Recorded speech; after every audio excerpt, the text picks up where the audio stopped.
Hello everybody, welcome to another true review. Today I'm bringing you Nightmares from the Deep, the Sirens Call, which is the latest hidden object clash puzzle game from the guys at Artifacts Monday. Now Sirens Call is a first for console as it's a sequel to the Cursed Heart, which was Artifacts Monday's very first game that was released on the Xbox One, and it drops us back in the shoes of the museum creator Sarah Black as she swashbuckles her way through another adventure, this time taking on the evil Mayor Miri and the might of the Kraken. The game begins with you working in a museum late at night, much like the first game, when a shadowy, raincoated figure appears on the intercom screen with a mysterious package. No sooner have you solved the game's first puzzle and opened the package than fishmen are bursting through the museum's skylights, windows, and steal the contents of the package, which turned out to be a golden octopus artifact, which is the key to controlling the mighty Kraken. So off we go to the secluded town of Kingsmouth on a mission to rescue the Siren and free the folk of Kingsmouth from the mayor. If you play one of Artifacts Monday's previous games, you'll immediately feel right at home here, as the controls are pretty much same from title to title, which is a really good thing, as you really feel at home immediately with the title, and it's kind of like revisiting a favourite game series that you really like, and you can just immediately pick up and play it.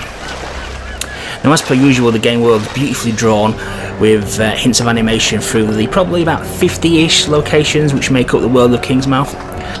The story moves at a pretty fast pace and there's not as much backtracking as in other titles, which is only a good thing in my book, as some of the other titles, such as Enigmatis, were bogged down by an awful lot of backtracking where you had to go from one extreme of the map to the other, which was a little bit hard to figure out because you didn't really know you had to do that. As per usual, the voice acting's on point, the characterization of the cast is pretty good, although there's not an awful lot of cast members in this one other than Sarah herself. There's the mysterious fisherman, the Siren, and probably Mayor Miri. Other than that, there's not many other characters in the game to say as such. Now, most importantly, the mix of hidden object games to puzzles is probably around about 50-50 on this title, which again is a strong point because again some of these titles were bogged down with too many hidden object games, I found.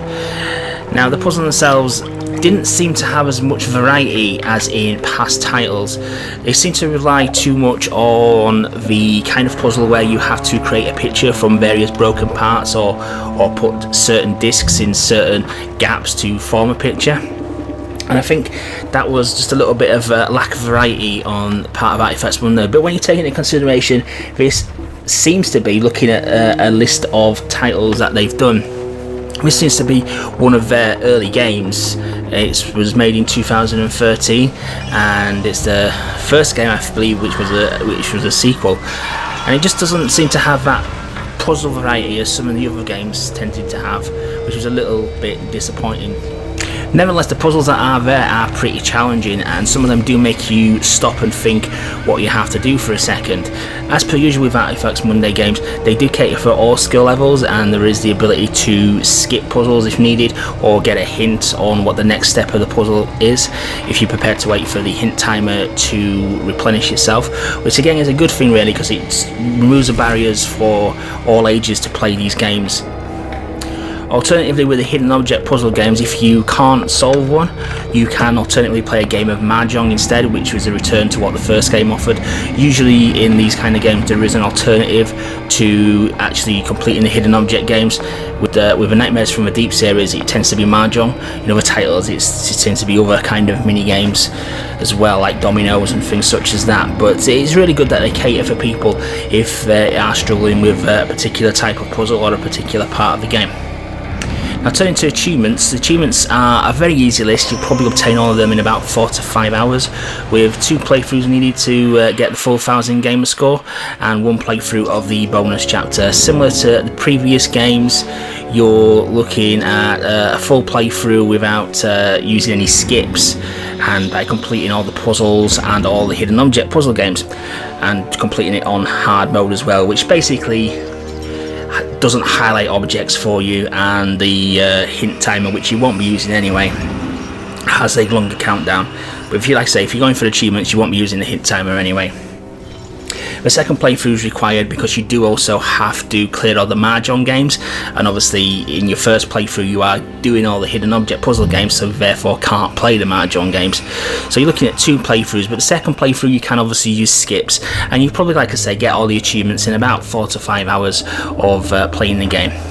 Now I'm going to score Nightmares from the Deep: A Siren's Call a solid 3 out of 5. Whilst it does provide another solid adventure puzzle game, it does feel that the puzzles lack the variety, as I mentioned previously, and it just lacks some of the other features found in the other series from Artifacts Monday. Like, my personal favourite in their games that they do is they have a pet that you can actually control and help you to solve some of the puzzles. They are some of my favourite features of some of the games, but like I say, with this being one of the earlier titles, that probably a feature that came later on, but nevertheless it still provides a very solid adventure, and anybody who's a fan of the Artifacts Monday series of hidden object puzzle games will immediately love this game. It's really fun to play, good solid adventure game, harkening back to the days of the old point and clicks. So thanks for watching, guys. Hope you enjoyed that review.